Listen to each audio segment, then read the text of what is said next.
Chapter 17, Group 1 by Jeremiah, Eric, Devin, and of course our boy, Sean. Today we will be discussing how some developed features may have never been confirmed to work correctly and may not be given priority to fix due to priority of other new features being worked on.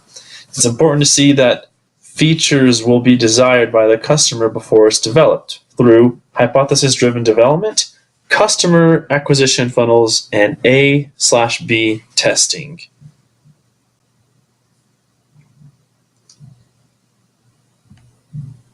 Scott Cook, founder of Intuit, also QuickBooks, TurboMax, Mint, Quicken, says it's important to focus on real people instead of what the boss's vote is in developing a product.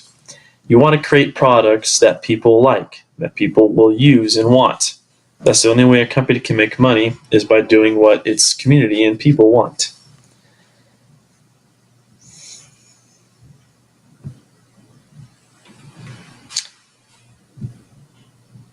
This is done through A/B testing. A quick history of A/B testing was done in response to direct response marketing. It used to be done by mailing out postcards or flyers with offers. They experimented with modifying the offer with rewording, varying the copyright styles, design and typography, and packaging. Cost tens of thousands of dollars per trial and took weeks or months to complete. Iterative testing paid off with increased conversion rates from 3 to 12%. So, now I'm Devin Poe, going to talk a little bit about integrating A/B testing into our feature testing.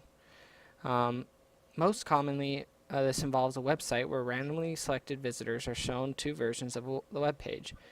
A/B tests are also sometimes known as online controlled experiment and split tests. They can also experiment with more than one variable to see how they interact.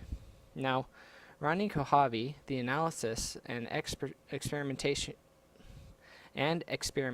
group at Microsoft, found that 2/3 of the features they thought were reasonably good ideas had a negligible impact, as in the ideas ended up not being, well, as good as they had hoped.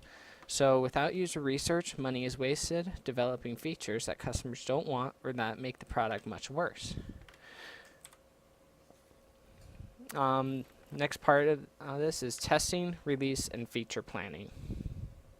We do this by using feature toggles and possibly delivering multiple versions of code to customers. We can generate fast and iterative A/B testing. Now, this makes it easier to control what percentage of users see the A or B tests. Now, integrating A/B testing into our feature planning is we think about each feature as a hypothesis. I can speak today. Use the production release as experiments with real users to provide or disprove hypothesis. We believe that increasing the size of hotel images on the booking page will result in improved customer engagement conversion. We will have confidence to proceed when we have a 5% increase in customers who review hotel images who then proceed to book in 48 hours. So that's just an example of the hypothesis that we have and how it ends up being proven. So this requires us to break down work into smaller units to validate each unit of work individually.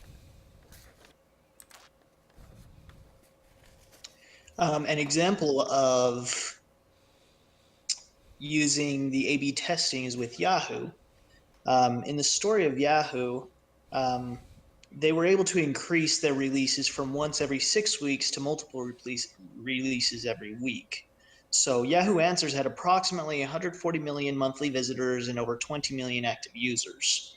But user growth flattened and they didn't know how to increase that. So they wanted to do experimentation. So with experiments not being performed frequently at their old release cycle timeline, workers weren't focusing on customer outcomes.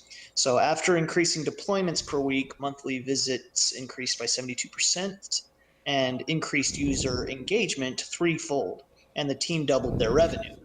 And so it's using that experimentation, they were able to achieve that. That's the graph of how it increased. I should have flipped to the slide earlier. Oh, yeah, that's fine. So in conclusion, success requires that quick software deployment must be accompanied by out-experimenting our competition. We need to perform user experiments safely and easily by using techniques like hypothesis-driven deployment and A/B testing to promote creativity, innovation, and organizational learning. This one's for you, Cho. Our Chop. greatest glory. Oh, yeah. Chan, sorry. Yeah, this one's for you, Chan. Our greatest glory is not in never failing, but in rising every time we fall. You ruined my life, John. Don't know what we would do without you.